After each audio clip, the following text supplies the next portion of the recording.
ring sabda sang iku rasi kumbayana yakti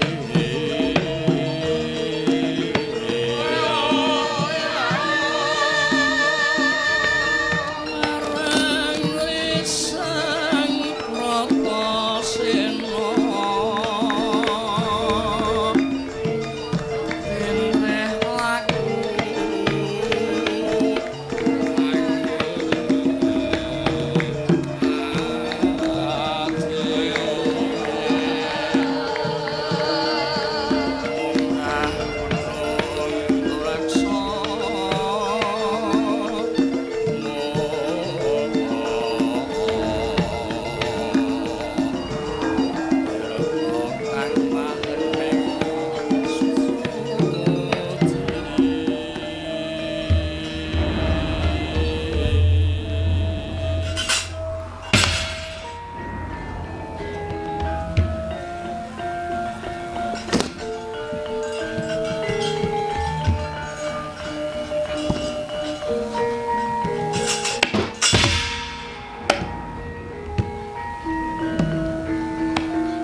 Kulon Mono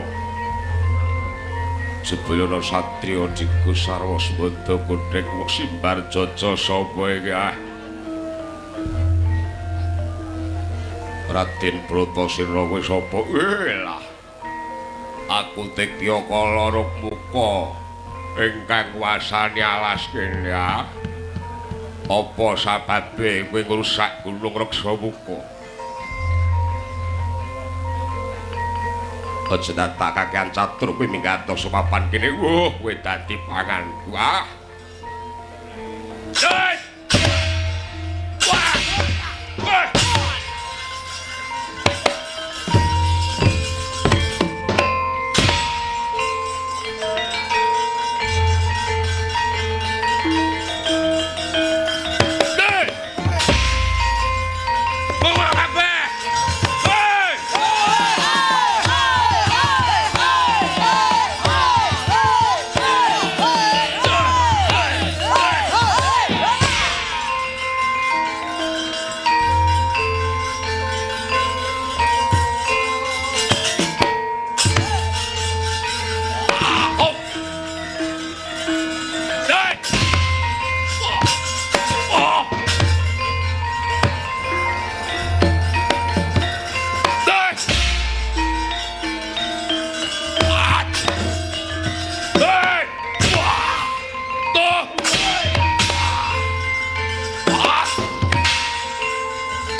Saseslane yaksa loro lan Rukmana saling sloga wujud pukulun Sang Hyang Bathara lan pukulun Bathara Bayu apa to sabate pukulun dadi palanggon ulumaku bakal munggah ana pucuting gunung reksa muka duh guru. Bratasena aja kurang ing pamenkuke.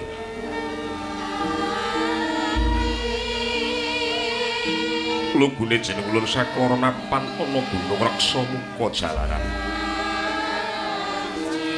Nampa pidarane Sang Hyang Jagat Girna padha nalika semana. Pesta kang dianakake ana kahyangan Suralaya. Jeneng ulun dinanggep luput dening Sang Hyang Jagat Girna tepah disotake. Awujud yaksa loro ya kuwi Rukmuka lan Rukmakala. Nanging lekas mukang kowe mangkono jer padha karo ngruwat wujudan ulun kang sekawit wujud yaksa temah bali marang wujudan ulun kang sejati. Gedhening panuntan upama Bratasena laku mujudake darmaning ngawurip tekse suka pitulungan marang sapa ingkang nandhang Sukerta Bratasena. Tulung mulai ngene gedhening rasa panuwun sira bakal tak paring wujuding mustika manik ing parih kang dayane sembada kena kanggo ngambah ana sanduring banyu Bratasena. Jaba saka kuwi Bratasena sira kon tak paring wujuding Eka Dwinda. Eka Dwinda nambahi kasantosaning jiwa kang sarta kasantosaning raga Bratasena.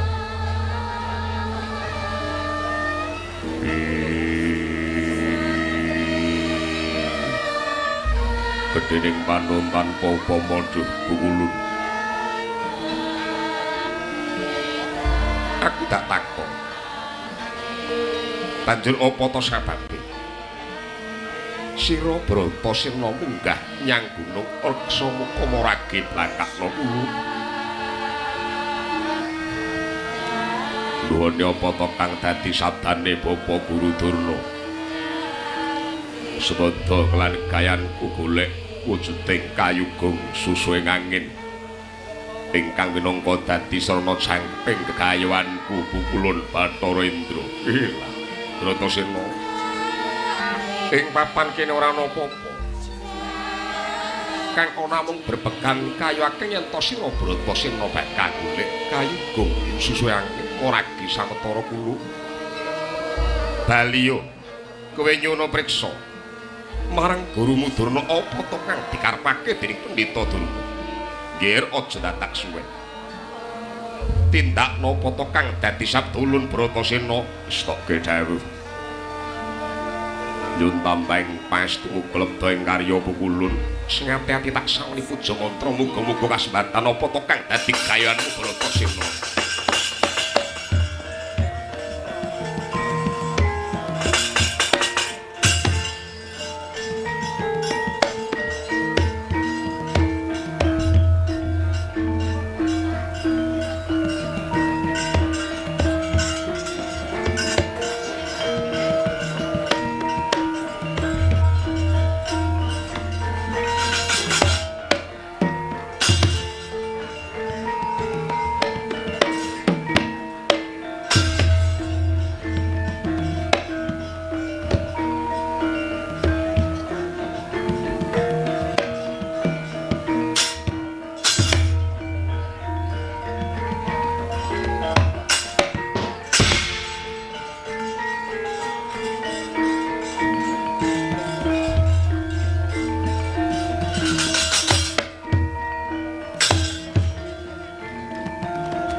Kusuk ya ngene aku tak ambekan.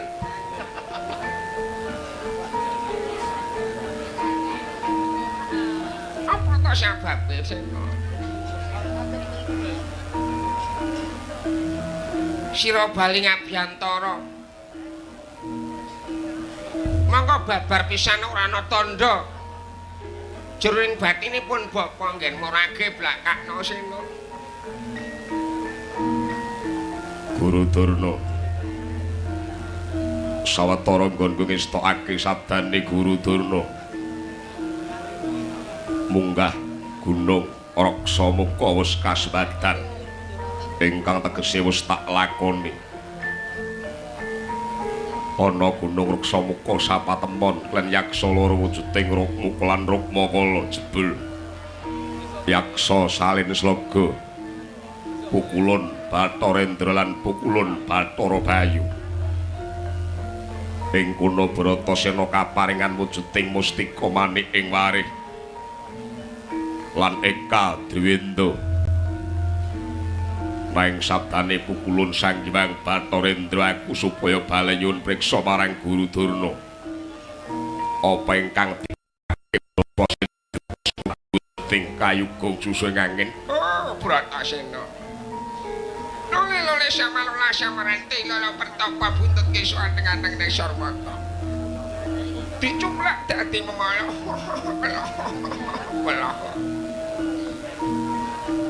Papang brakenjong kayu waru pengkong mepet nyimpong ditekor wong untuntek arane ompong atas soto jeneng rombong sing empuk dhewe jangan terok Sena.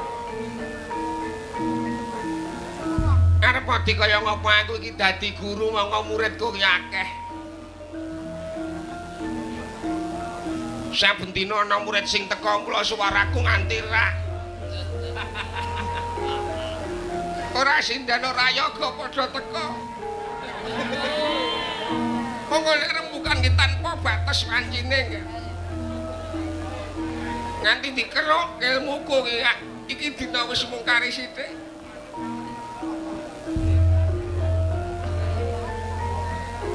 Kowe mau takon apa? Apa sababe dutus menyang Gunung Raksa Muka kowe mujudake darmaning urip samu barang kang dilakoni dene manungsa kenadyan tata gelare babar pisan ora ana asline nyatane tumraping kapribaden mujudake mimulang krana wis nglakoni apa to kang tak parentahake cetha ing papan kuwi ora antuk wujuding Eka Dru lan mustika manik ing marih kuwi sembada minangka dadi lakumu Bratasena. Mula nglakoni apa-apa sing baku aja kok goleki asile dhisik ning hikmahe iki kudu kok peroke. Kowe mlaku ngulon ki antuk apa, kowe ngidul ki antuk apa, kowe ngalor ki antuk apa. Sing kok goleki aja mung wujuding bondo donya utawa kanikmatan utawa kaendaning lahiriah. Kala mangsa wong lumaku nek ora antuk bondo ning kono ya antuk pengalaman. Pengalaman iki tinemu baku tumraping wong urip. Upama sawetara to anggap kowe munggah menyang Gunung Raksa Muka tanpa hasil ning nyatane ra antuk pengalaman tau tate munggah gunung. Kepiye to abote wong munggah gunung? Kuwi nek dipapake ana jiwa dadi laku nggih. Ya. Saurane ra antuk gawe kowe antuk cekelan. Wujude Eka Dwindra karo mustika manik ing warih Sena. Ya.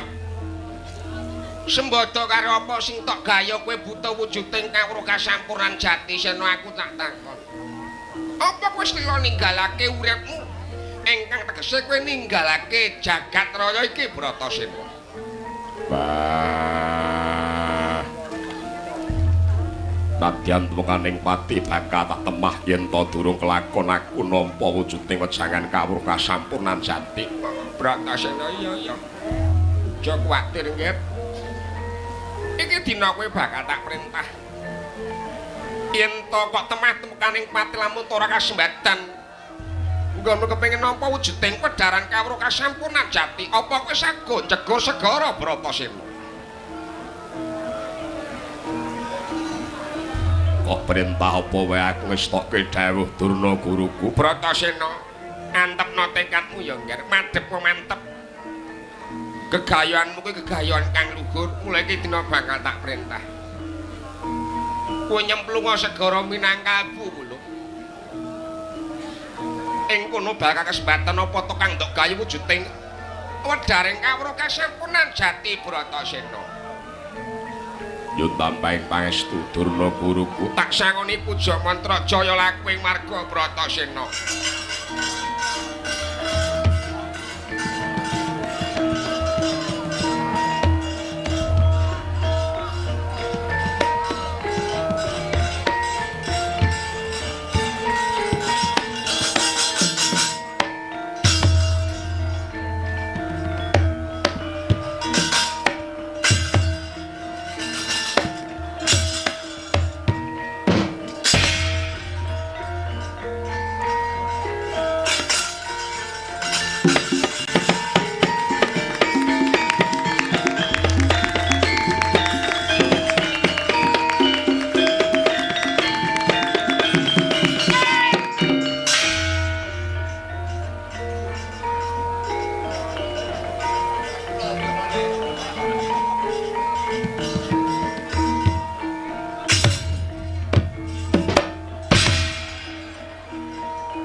Selane omong ya apik ae.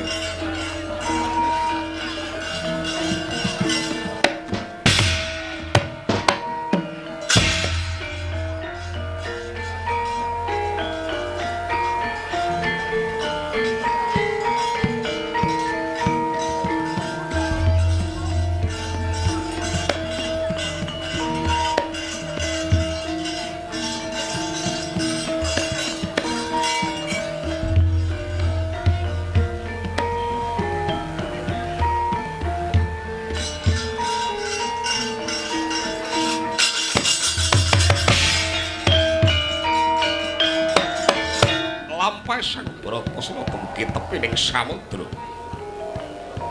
Kadereng kudu antarung. Kene kepengin gayuh kawruh kasampurnan Jati. Luwene sabdane Sang Guru Durna. Kiren gebyur samudra Dian Bratasena. Tan pringgo bani marga. Datan netang durga mengawan punta ning tias ampastra sumarah dateng pangwasane Gusti kang akarya jagat mulat jembaring samudra nglangut tanpa pagut ambyur skara geger brana.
Kinulung dening alun Dian Bratasena.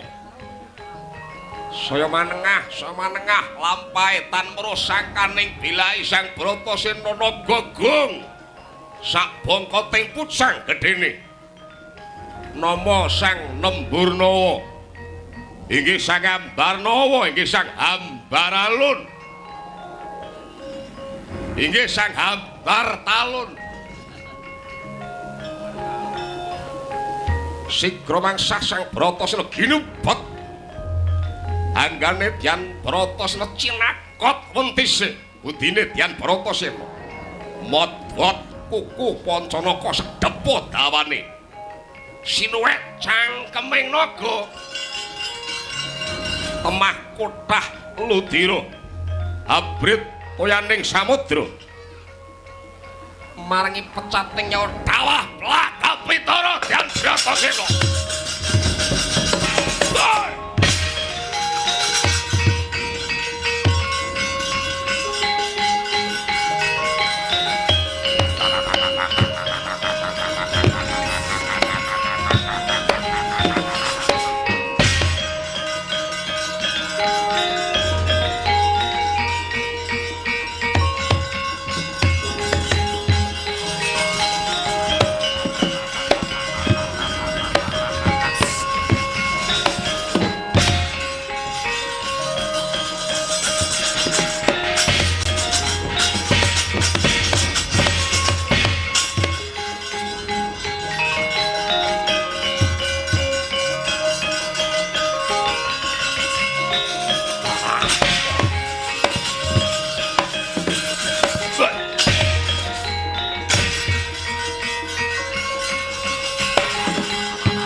sajenaning naga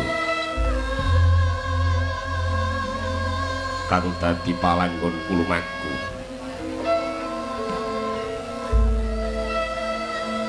banjur ana wujudan mancara sak sodolan nang gedhene iki sapa turta iki bangsaning apa ing welah ing mangarsuna masuk dam sekaring bah loro langgeng Purwanana Bratasena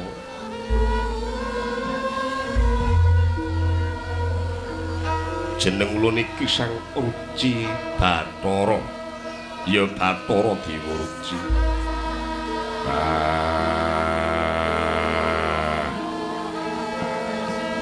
Yun kenging pangaksa padha ulun babar pisan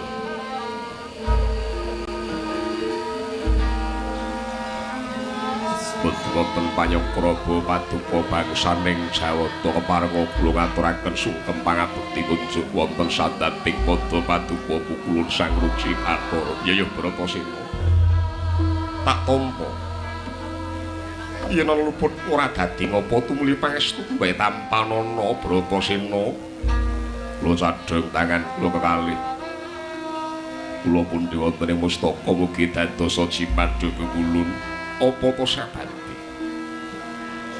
kedereng kudu andarung tan kena pinambengan apa to kang dadi kartu sira nyemplung ana sajroning samudra satemene apa to ingkang ndok upadi Bratasena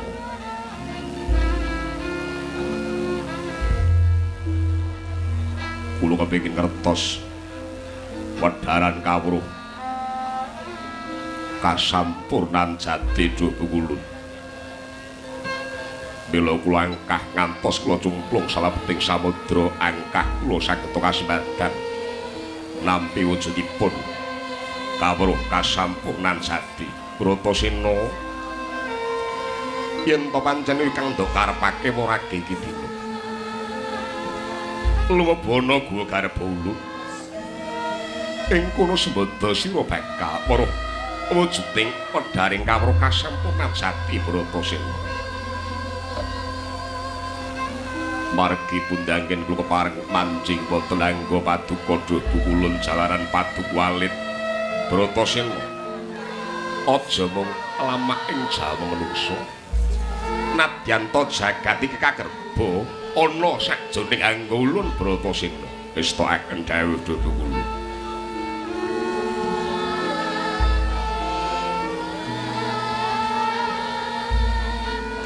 Sina sawise sira manjing ana guwa garba ulun sira weruh wujudan apa Bratasena kula ngertos cahya limang perkawis punika punapa dhuwuripun sumurupa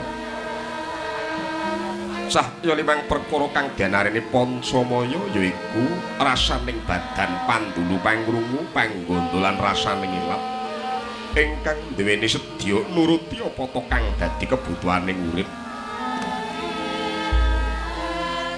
lajeng wonten malih cahya sekawan warni punika punapa dhuwur wujude abang putih kuning ireng wujude nggawa nafsu dina nemen rupan kaya dene tawon gumana yaiku sejatine nyawa luhur ingkang nguripi badaning manungsa ya ki wujuding Gusti kang maha kawasa ya Sang Suksma Kawekas Bratasena wis mbada laku bratanira sira ngawruhi kang sarta bisa ngrasake wujuding swasana kang mapan ana angga ulun jeneng ing kene sira waspana ora perlu dadak golek guru meneh tumiba kosok balen Bratasena kudu dadi adeking guru jati ingkang sembada nindakake darmaning urip sabat sira sumurup kanyatan iki Bratasena teges Bratasena bisa nampa apa to kang dadi sasmitane Gusti kang akarya jagat atimu nuduhke lelakon apa ingkang bakal ndok lakoni kang sarta sasmita apa ingkang ndok tampa ing lustrek lan jejering uripmu Bratasena kula saka kuwi sena Aja kedelarung suwe napa ana go garba ulun mulake iki direnggal. Tindakno darmamu baliya kula. Isake sanggan ingkang kudu tindakake Bratasena.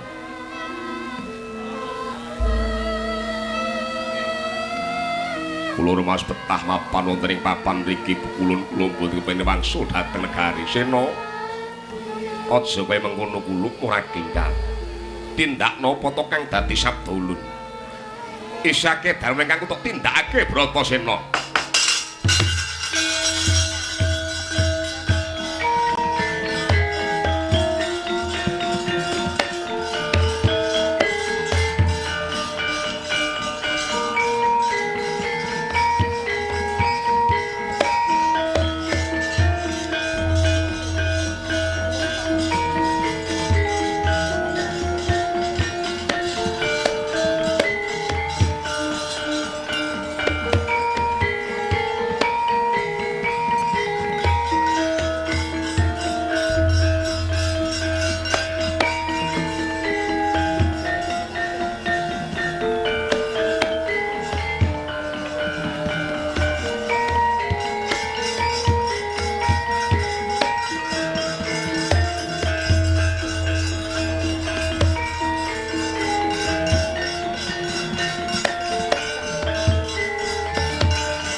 Busana sutra maneka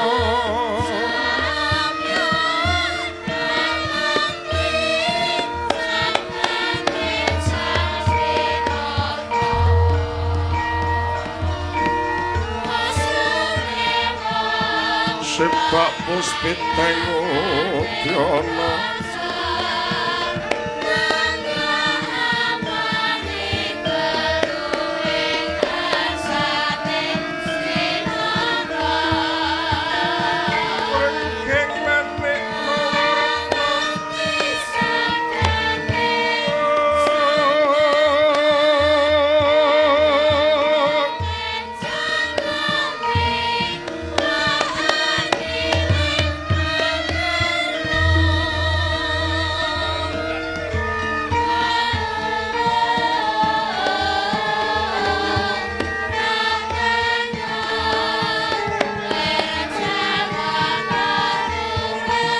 kayana prabusanane madya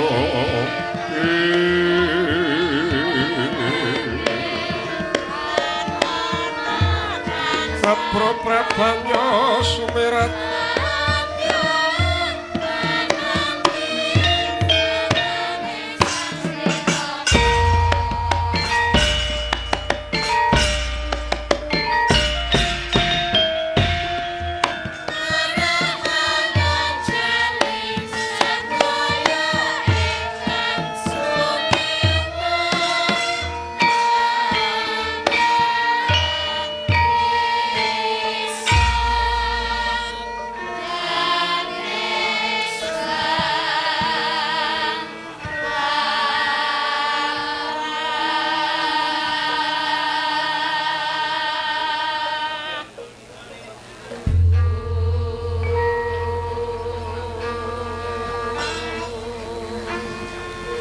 sagung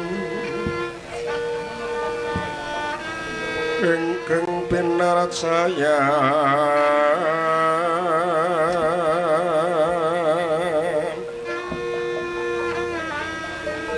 sang nata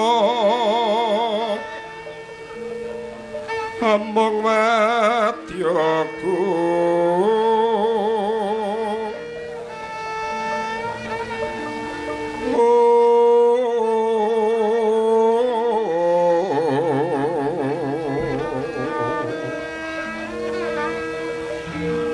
yogyane mereka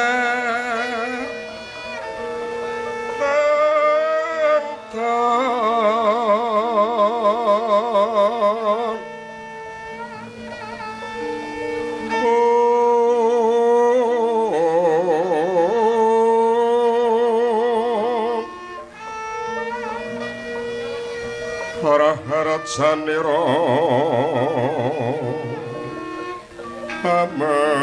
amangku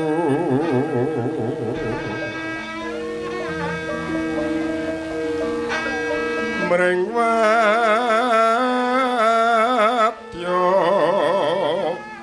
santane kang nyawara ing karya